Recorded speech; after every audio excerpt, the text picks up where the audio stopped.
বিসমিল্লাহির রহমানির রহিম। আসসালামু আলাইকুম viewers, couple adventure and cooking YouTube channel থেকে আপনাদের স্বাগতম।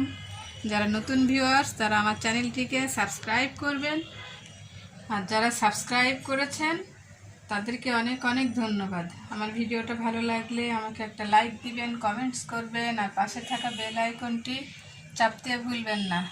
বন্ধুরা, আমি আজকে আপনাদেরকে তেলাপিয়া মাছের বারবিকিউ করে দেখাবো। তাহলে চলুন আমরা রান্নাটা দেখতে চলে যাই। বন্ধুরা, আমি দুটো তেলাপিয়া মাছ এনেছি বাজার থেকে, দুটোর ওজন 1 কেজি 800 গ্রাম। মাছগুলো খুব সুন্দর করে ধুয়ে এভাবে পরিষ্কার করে নিয়েছি, সমস্ত ধুয়ে পরিষ্কার করে নিয়েছি। এখন এগুলো কাট দিব।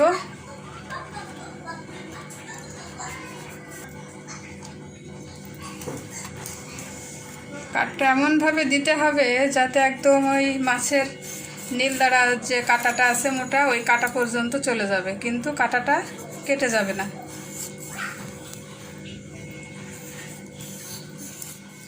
বন্ধুরা, আমি এখন মাছটার মশলা রেডি করব। 1 টেবিল চামচ লবণ দিব, আদা রসুন বাটা 1 টেবিল চামচ, টক দই দিব 2 টেবিল চামচ, মরিচের গুঁড়া 1 টেবিল চামচ, হলুদের গুঁড়া 1 টেবিল চামচ, ধনিয়া পাউডার 1 টেবিল চামচ, বারবিকিউ মশলা 1 চা চামচ, জিরার গুঁড়া 1 চা চামচ, 1 টেবিল চামচ দিব লেবুর রস। আমি এখন এই মশলাটা খুব সুন্দর করে মিক্সচার করব। মশলাটা একটু শুকনা শুকনা রাখতে হবে, কারণ মাছের গায়ে মশলাটা দিতে গেলেই মাছ থেকে পানি বের হবে, আর মশলাটা যদি পানি বের হয়ে তরল হয়ে যায়, মশলাটা মাছের গায়ে ঠিকমতো থাকবে না।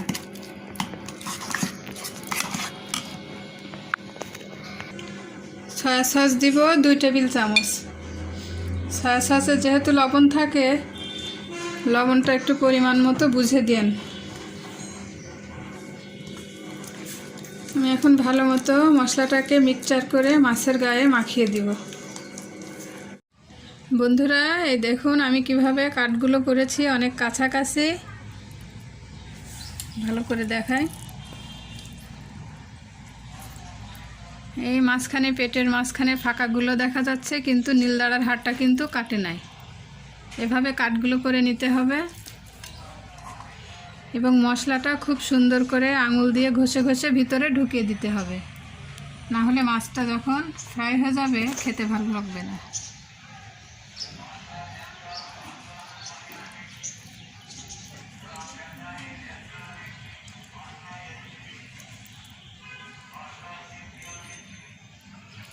এভাবে আঙুলের সাহায্যে মশলাটা নিয়ে পুরা মাছের মধ্যে ঢুকিয়ে দিবেন। আর বন্ধুরা, মশলাটা মাছের গায়ে না ফেলে একটা বাটিতে আলাদাভাবে মাখিয়ে নেবেন। তাতে কি হবে, মশলাটা খুব সুন্দরভাবে মেরিনেট হবে। তারপরে মাছের গায়ে ঢুকালে সেই মশলাটার যে স্বাদটা, সেটা খুব ভালো মতো পাওয়া যাবে।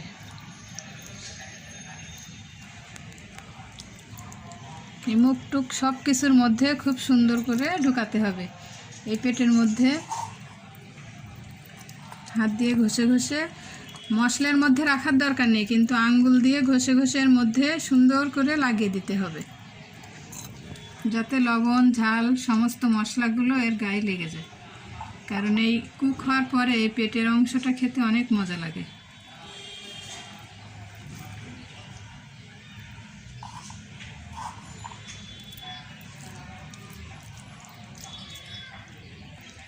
তো বন্ধুরা, আমি একইভাবে এই পাশটা এভাবে মশলাটা ভালোভাবে ঢুকিয়ে নিব।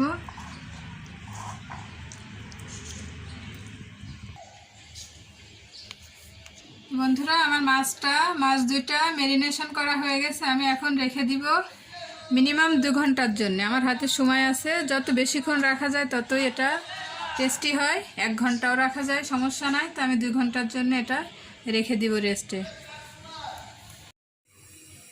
আমি একটা হাঁড়িতে ব্রোকলি সিদ্ধ দেব 1 টেবিল চামচ লবণ দিয়ে। আমি এখানে একটা মিক্সিং বোল নিয়েছি।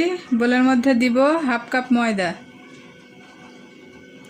1/2 চা চামচ লবণ, 2 টেবিল চামচ কর্নফ্লাওয়ার,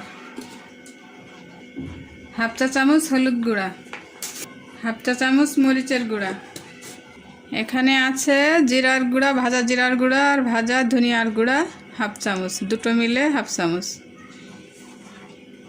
1 চিমটি গোলমরিচ গুঁড়া, হাফ চা চামচ চাট মশলা, হাফ চা চামচ দিব চিলি ফ্লেক্স। এখন আমি এগুলো মিক্সচার করে নিব। মিক্সচার করে একটা বেটার বানাবো। এভাবে অল্প অল্প করে পানি দিয়ে একটা মিডিয়াম বা ঘন বেটার তৈরি করতে হবে।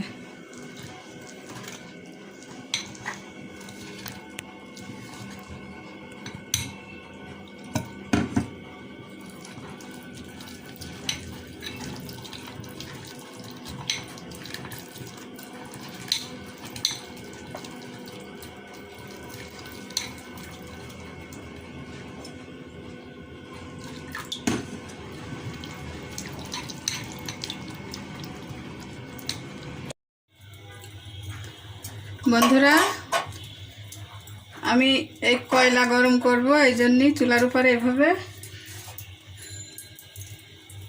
ক্যারিয়ার লাগিয়ে নিলাম। ক্যারিয়ারটা বসিয়ে এর উপরে কয়লাগুলো দিয়ে গরম করব। আর বারবিকিউ করার মেশিন নাই।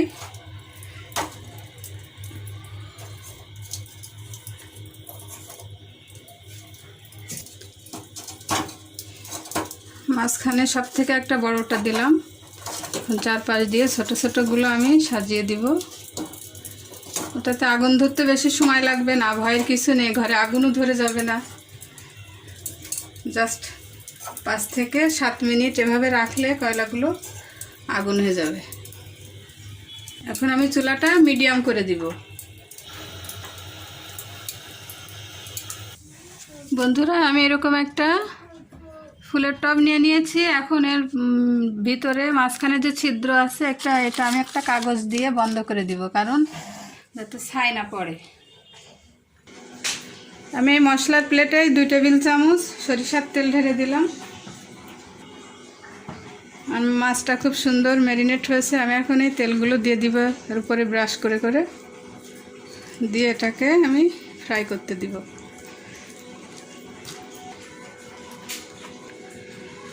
বন্ধুরা, আমি মাছ দুটো ম্যারিনেট করে 3 ঘন্টা রাখছিলাম। খুব সুন্দর ম্যারিনেট হয়েছে এবং সমস্ত জায়গায় মশলা ঢুকে গেছে, দেখতে পাচ্ছেন। আমি এখন এটা গ্রিলে বসাবো।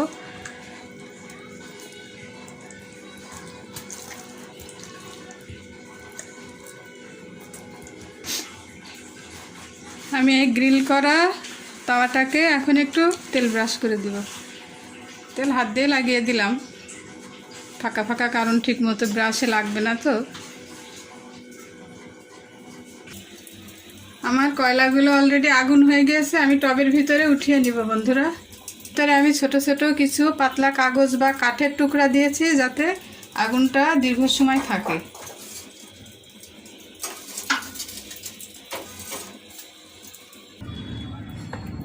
বন্ধুরা, আমার কয়লাটা রেডি হয়ে গেছে। আমি এখন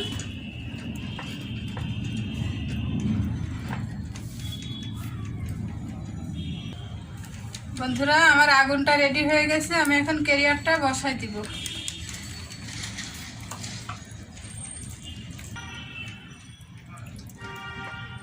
বিসমিল্লাহ বলে মাছটা বসিয়ে দিব। বন্ধুরা, এভাবে একটা পাখা দিয়ে আস্তে আস্তে বাতাস করতে হবে এবং আগুনটাকে একটু তাজা রাখতে হবে, যাতে মাছটা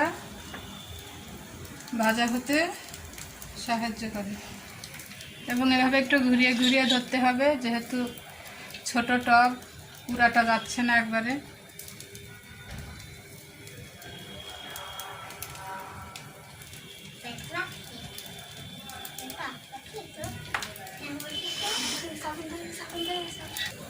আমি এই বাটিতে অলিভ অয়েল নিয়ে নিয়েছি 3 টেবিল চামচ। এখন অলিভ অয়েলটা ব্রাশ করব মাছের গায়ে।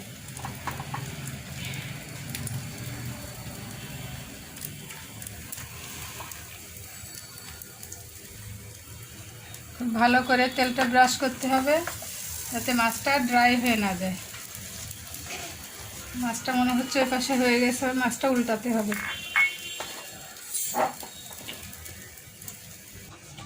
বন্ধুরা, আমার মাছের ওই পাশটা হয়ে গেছে, আমি মাছটা উল্টে দেব। আমি আর একটা ক্যারিয়ার নিয়ে নিয়েছি।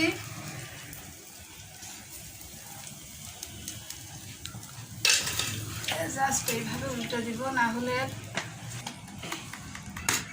আমি এভাবে উল্টে দিয়েছি বন্ধুরা, না হলে চামড়াটা পুরো উঠে আসছে, স্কিনটা একদম ক্যারিয়ারের সঙ্গে। এটা একটু উঁচু হয়ে গেল, তারপরে সমস্যা নাই, হবে। এই পাশটা একটু অলিভ অয়েল ব্রাশ করে দিব।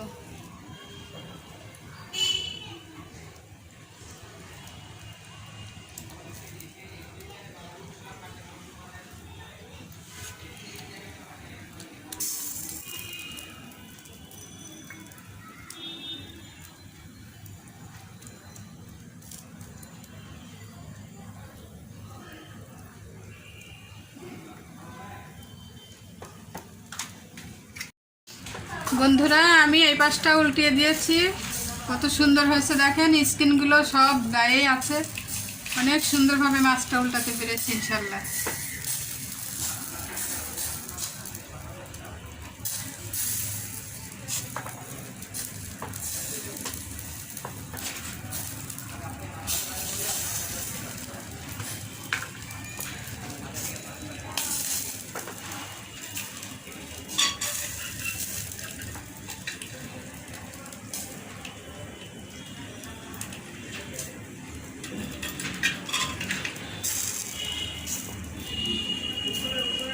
আর একটাও আমি এখন এইভাবে দিয়ে দিব। ব্রকলি ভাজার যে ব্যাটারটা আমি তৈরি করেছিলাম সেটা হয়ে গেছে, এরকম হবে। খুব বেশি পাতলা হবে না, একটু ঘন আঠালো আঠালো, এইভাবে চামচ থেকে আস্তে আস্তে পড়বে। আমি ব্রকলিগুলো লবণ দিয়ে একটু সিদ্ধ করে রেখেছিলাম, এখন ভাজবো এগুলো। ব্যাটারে ডুবিয়ে তেলের মধ্যে দিয়ে দিব।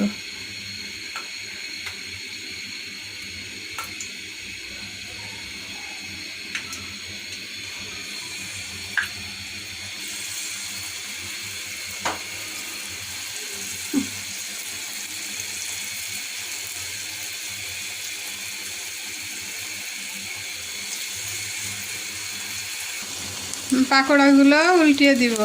ওই পাশটা হয়ে গেছে, মিডিয়াম লো আছে ভাজতে হবে, বেশি জোরে দিলে পুড়ে যাবে আর ভিতরটা ভালো মতো হবে না, খেতে ভালো লাগবে না।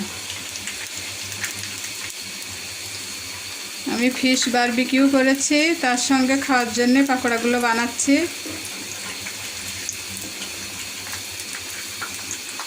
সালাদও বানাবো, সসও বানাবো, সব বানিয়ে মজা করে খাবো।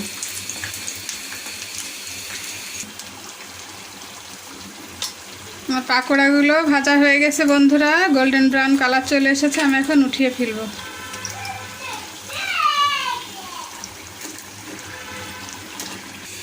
বন্ধুরা, আমার পাকোড়াটা ভাজা হয়ে গেছে, আমি উঠিয়ে নিয়েছি এবং আরেক ব্যাচ ভাজার জন্য দিয়ে দিয়েছি। পাকোড়াগুলো অনেক মুচমুচা হয়েছে, শব্দ শুনেই বুঝতে পারছেন। 1/3 কাপ দিব লেবুর রস।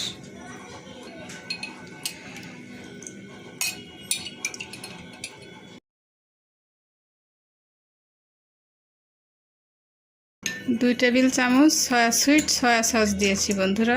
এখন দিব মরিচ, 4টা মরিচ কুচি করে দিয়েছি, কাঁচা মরিচ। আপনারা বেশি মরিচ খেতে চাইলে আরও দিতে পারেন। বন্ধুরা, আমার সসটা রেডি। বন্ধুরা, আমার রান্নাটা শেষ। এরকম মজার মজার রেসিপি পেতে আমার চ্যানেলটিকে সাবস্ক্রাইব করবেন এবং আমার পাশে থাকবেন, আর আমাকে কমেন্টস করে জানাবেন আমার রান্নাটা আপনাদের কেমন লাগলো। বন্ধুরা, আমি মাছের সঙ্গে খাওয়ার জন্যে এখানে একটা সালাদ করেছি আর ব্রোকলি দিয়ে পাকোড়া করেছি এবং এখানে ফিশ সস তৈরি করেছি। আমি এখন মাছটা আপনাদের ভেঙে দেখাচ্ছি কেমন হয়েছে। আগে একটু সস দিয়ে, এটা সালাদের সাথে খেতে অনেক মজা লাগবে।